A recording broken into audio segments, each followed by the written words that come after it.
All right, everybody, what's going on? We're here recording episode 8 of Did That Just Happen? Thanks to everybody who listened to 7, 6, 5, 4, 3, 2, and 1. I like that you know numbers, Pimon. Yeah, numbers Nice. numbers are my strong suit. Between 7 episodes, I think we're over 3,000 hits. That is unreal, dude. So sick! I always say we're popular now. We have, we got a lot of good supporters, too, people who recommend their friends to the site. Your brother does it. A couple of kids my brother goes to school with, some kids that we've been friends with throughout high school do it. So, big shout out. Dude. Yeah, huge networking. It's all it is. It's all it is. Keep doing it, people. We appreciate it. We've reached our original target goal of 300 fans, and we wanted to bump it up a little more. Now we're at 350. Nice. We want to go out. We're going to start getting some sponsorships for the show, things like that. If you know anybody who could benefit from, getting a plug on our show, like I said, you do a lot of the advertising stuff. People who regularly post on the radio or whatever it is. I know me, if a radio station hits commercials, I'm changing the dial. That is true. Other companies someone's going to really have to be looking for that one thing that you're promoting. Whereas over here, guys, we have a base group of listeners that always listen. We get feedback. We're going to be posting stuff on the website. So, it's going to be direct advertising. It's going to be like, boom, people right there. They can access it on their cell phones, iPods, everything. We're going to do a little bit of UFC tonight, some NHL, some hockey. It's back. I'm so excited. Oh, yay. And then our baseball season has officially, I guess, ended for Red Sox Nation. For me, it ended 2 months ago. And then we're going to go to celebs, and then we'll, Sounds like a good plan. what you guys doing. Let's jump right into UFC 119. The card was okay. It didn't even get close to what I thought was going to happen. It should have been better than it was. It should have been better. Honestly. Let's start with the main event. It's the fight that they build the most. Mir versus Krokop. Horrible main event. That was awful, dude.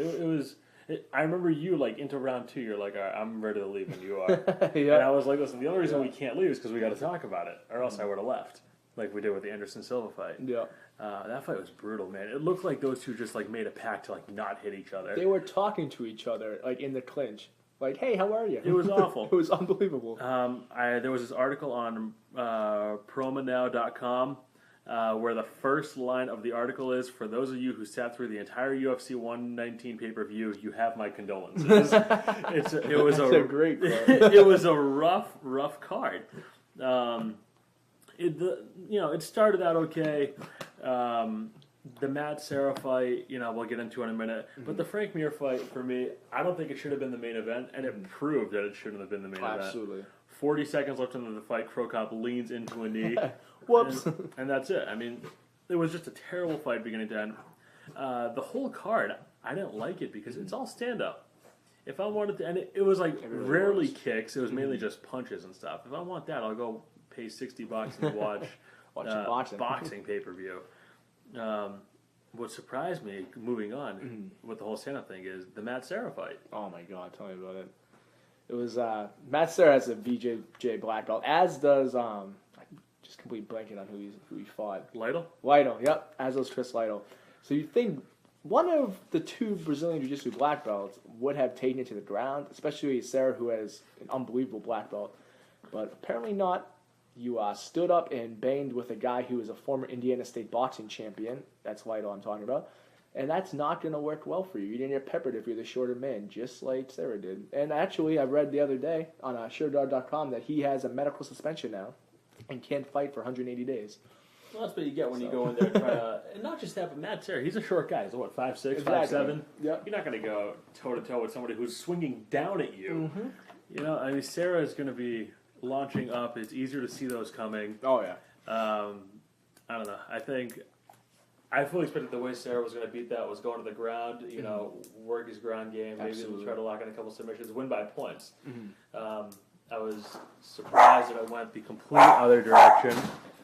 But, what can you do? The other fight, the one that got the most recognition throughout, I think, the whole card out of this crappy card, was the Sean Sherrick and Evan Dunham fight. Dunham got the loss by decision, which was awful to anybody who saw the card. Dunham owned that fight. I think Shirk won name recognition. He's only lost 4 fights to 4 former champions, former or current champions. That's all it was. It was like the hero's homecoming.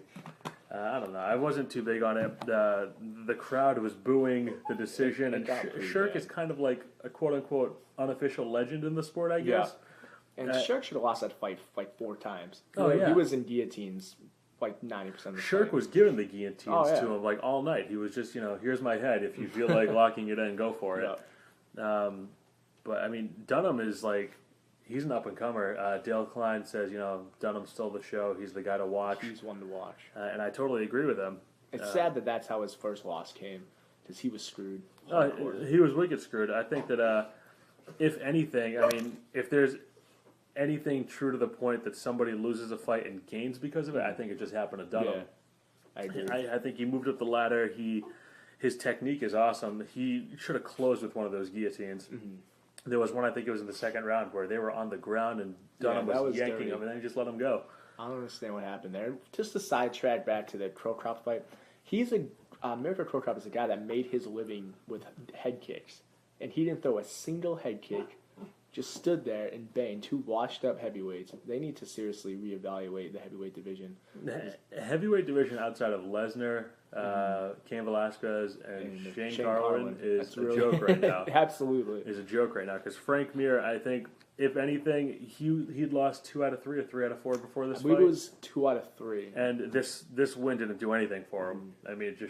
It showed why he shouldn't be headlining, because that crowd was pissed in that last match. You know what's funny about this is the original headline was supposed to be Mir versus Nogueira 2, and that's even this is a worse fight than that. That was a crappy fight, so they just the headliner was basically just doomed from the get-go. It was rough. They need to stop putting, unless it's Brock Lesnar defending the heavyweight title.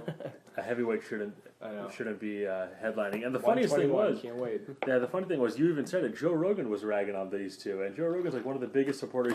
Don't boo the fighters. He hates when people boo, and he's like, "This is the worst fight I've ever seen." Yeah, he was apologizing to the fans basically, which was pretty awesome. It was pretty hilarious. But that's when Joe Rogan does that. That's when you know that you are in for a shitty fight. Yeah. But we're not going to go over UFC 120 for the simple fact that it's probably the worst card of the year. It's so bad, it's not even on pay-per-view. They're giving it away free when on, Michael Bisping on is Spike your headliner, TV. That's recipe for disaster. Yeah, it's terrible. So we're not even going to go over that, but the next time we'll talk UFC is 121, the big Brock Lesnar, Cain Velasquez fight. That I think Matt and I have already decided who we're taking, and we're picking opposite sides. We are. I'm taking Cain all the way. I'm taking Brock. All day, every day. All right, let's go on. NHL is starting up soon. I think the puck drops next week. October 7th is the first day. Bruins are overseas in Prague. They're going to be kicking off the season with 2 games against the Phoenix Coyotes. In Prague, they're doing In Prague, yeah, the first 2 games. Wow. They were giving away a bunch of travel packages and stuff like that. I would go, cool. but Prague is awesome, by the way. You should go. Have you been? Yeah. Get out of here. Prague, yeah, I've been to Prague. Stop it. I swear to God, dude, it's awesome. That's a lie. That's not a lie. I went when I was a freshman in college. I want to see pictures. Did you not go to Prague? I told you. I went to the Czech Republic, and Prague is in the Czech Republic. Yes, I know where it is. Do you? Yeah, because they're talking about David Krejci is going to be on his home ice in the Czech, so that's the only reason I know. We're going to start out with the Bruins. We got a lot of Massachusetts, New England listeners, so we're going to do a little bit of Bruins talk. I think they got a lot stronger this year. The injury to Savard is huge. He's out with post-concussion syndrome. They don't know how long it's going to be. It's going to be on a long-term IR, so at least 10 games, which is a bummer. But it's kind of a blessing in disguise because that guy they drafted, Tyler Seguin, he's a natural center, and he's been playing on the wing the entire preseason. So this kind of gives him an opportunity to show what he can do at center. Do you think they'd ever switch those two if he ends up being a stud? I think if Seguin comes out and just lights it up, those 10, 15 games that Savard's gone, puts up 6 goals, 11 assists, something like that, huge numbers for a rookie. It's tough because, they've already committed to the other 3 center positions. You got Bergeron, Krejci, and Campbell's going to be on the 4th line. They tried trading Savard. That was the rumor, which I didn't understand because they just locked him up to a 7-year deal, right? Worth I think it's $4.2 million a year. So I didn't understand, why would you lock a guy up for long term, 7 years, and then try to dump him right away? Nobody's going to want to take on a 7-year contract of a 32-year-old player. The main thing for the Bruins this year is the play of the goalie. We got Tuukka Rask going in his second year, and it's tough because the sophomore jinx exists in pretty much every sport. Every sport, dude. I mean, no matter whether it's football, basketball, you name it, it's there.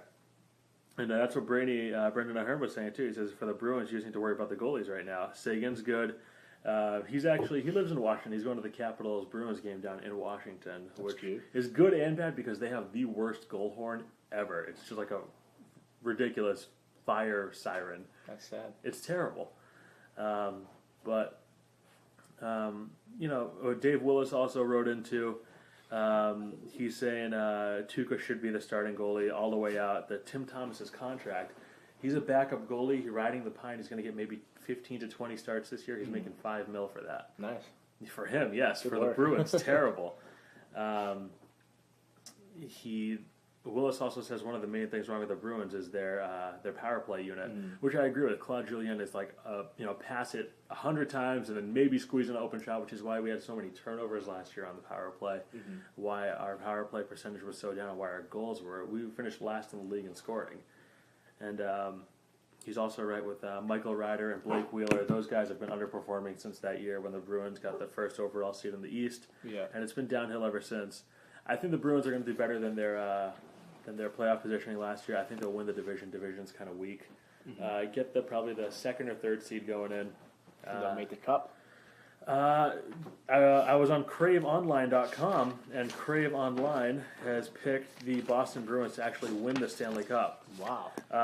I'm not going to go that far. I'm a realist. I love the Bruins. Yeah. I would be thrilled with them getting past the second round because I've been at the last 2 games, 7 knockouts at home. That'd be nice. Yeah, that'd be sweet. Let's go right on to the Blackhawks. Matt, even the casual hockey fan knows that the Blackhawks won the Stanley Cup last year. Yes, that is true. Do you think that they can repeat? Okay, I'm going to say this with no knowledge of hockey whatsoever. I just think it's hard to repeat in any sport. And like you were saying, the Bruins got better. And then there's always Sid the Kid. Sid the Kid on the Penguins, I know some names. Alex the Great, Yeah.